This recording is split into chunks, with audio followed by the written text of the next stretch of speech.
Right, here we are, wine number 3. I hope everyone's doing good. We're feeling good. We're on to an exciting wine here. The Hedge is a big part of the program. It was the first wine that Terry made back in 2002. It has been the flagship wine from the traditional lineup. The Hedge Reserve was the first reserve we went to make, and it has lived up to that kind of caliber in the reserve realm easily. It's been everyone's favorite, reserve from the start. It's done well with the staff, with the critics, with the club, anybody we put it in front of. It's a wine we're very proud of, and I'm very excited for you to try it, so let's hop on it. 2018 vintage. We're talking Syrah here for this wine. There's a little bit of Mourvèdre. We'll get to that later. But predominantly Syrah for the most part, and a killer year for Syrah, like the other varietals. Interesting because we have these really cool, awesome conical hills that run across Paso. I mean, if I could be outside, if the weather wasn't what it was, I will present that, but you'll have to take my word for it. But what these conical hills do is they give us a lot of variety in terms of how we present the vines, the fruit, to the sunlight that we're receiving. And so you have variation in ripening patterns based on that. And you have variation in temperature from the tops of these hills to the bottom of the hills. We end up having a lot of spices to add to the spice rack. And on other years where harvest can be a little more strenuous, where you have some ups and downs on the weather, we might end up relying on a higher quality from a specific pocket. 2018, wonderful vintage across the property. We've got all these aspects now that are all really firing wonderfully for that vintage. And I really feel like it shows on this wine. We had a lot of spices and a lot of places to pull characteristics of Syrah from, and Syrah loves to give you different characteristics to work with. So it was a blast putting this wine together. I feel like it's a really strong vintage for the 2018. All right, the blend. As I mentioned before, there's a little bit of Mourvèdre.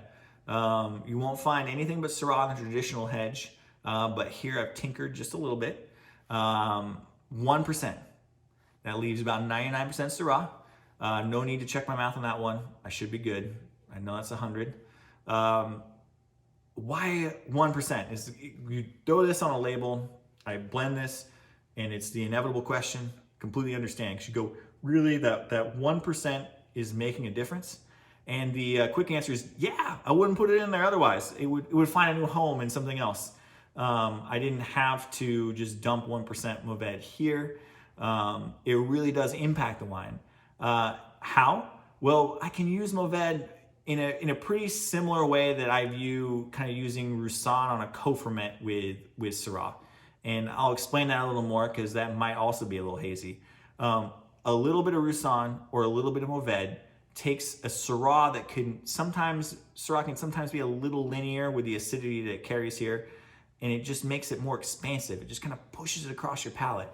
And this wine had a lot going on with it. And so, in my mind, I'm kind of taking that, and I'm taking this wine that's really impactful, and I'm moving it across the palate a little more, and I'm giving it more area to work with, and more area to interact with taste buds and to interact with your mouth in general. And I'm giving it its best opportunity to showcase everything that it has going on. So the winemaking note, I think, for the Hedge is maybe a little lackluster for a winemaking note, but an important winemaking note. Just don't get in the way. It was a great vintage, like I said, across the property. Syrah from all these different blocks.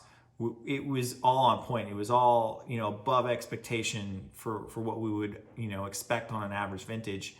So it just becomes, don't do too much. Don't get in the way. Allow the vineyard and the season, and the vines and the fruit to tell the story of the year.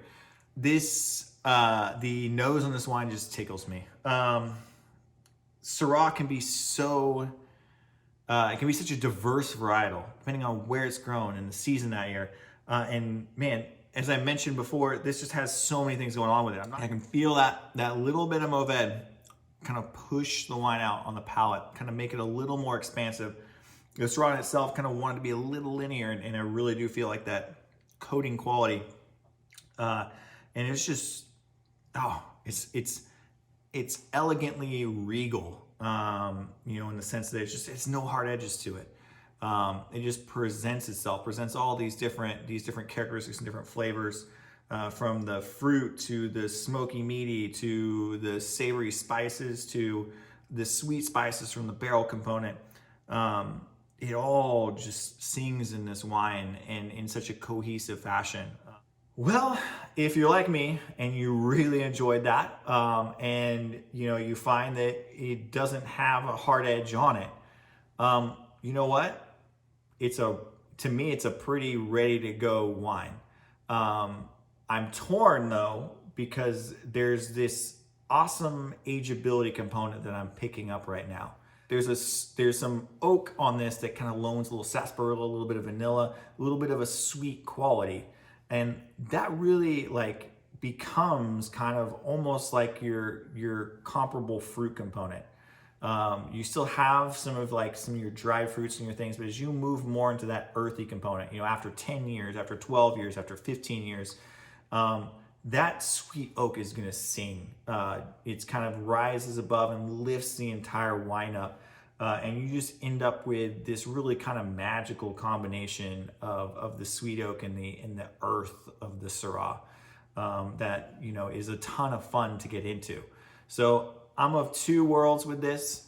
Enjoy it now, anytime coming up soon. And then, you know, maybe do that and stash some wine aside to enjoy 10, 12, 15 years down the road. It'll be a really fun bottle to get into.